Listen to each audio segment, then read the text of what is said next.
जय भीम, नमो बुद्धाय। दोस्तों, हमारे ब्लॉग में आप सबका स्वागत है।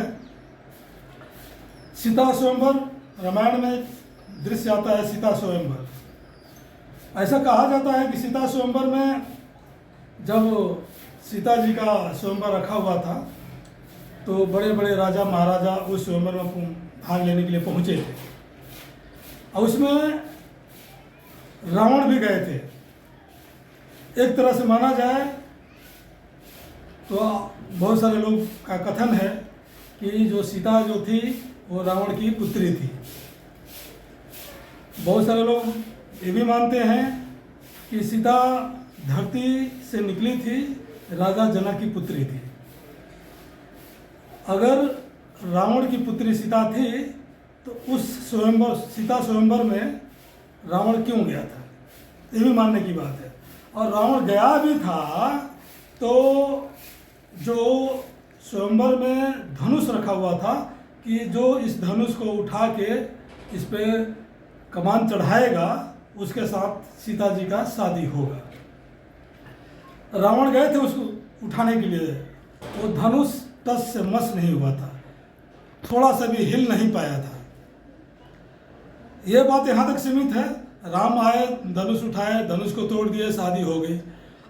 आगे जब वनवास के समय में सीता अपनी कुटिया में रहती हैं, राम कुटिया से बाहर है, लक्ष्मण भी कुटिया से बाहर है, तो रावण आते हैं और सीता को उठा के अपने विमान में लेके चले जाते हैं।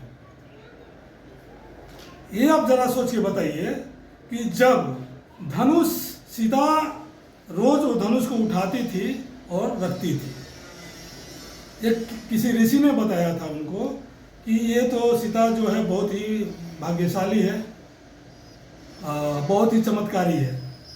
ये भगवान शिव का धनुष बाएं हाथ से उठा के रख देती है, तो इसका शादी कोई महापुरुष और शक्तिशाली पुरुष से करना चाहिए। तो जब वो रावण से वो धनुष नहीं उठाता स्वयंवर में और सीता को उठा के अपने विमान में लेके चले गए। अब जो सीता रोज दिन रात धनुष को उठा के इधर से उधर रखा करती थी, उस सीता को ही रावण उठा के अपने विमान में लेके चले जाते हैं। तो ये जो लिखा गया है रामायण में, ये कहाँ तक इसको सही माना जाए? जो एक धनुष नहीं उठ पाता है रावण से, वो सीता को उठा के और पुष्पक विमान में लेके चले जाता है, अपहरण करके लेके चला जाता है। ये कहाँ तक बात सही है? कहाँ तक ये बात सही लिखा गया है उस रामायण में? ये मानने योग्य है या नहीं?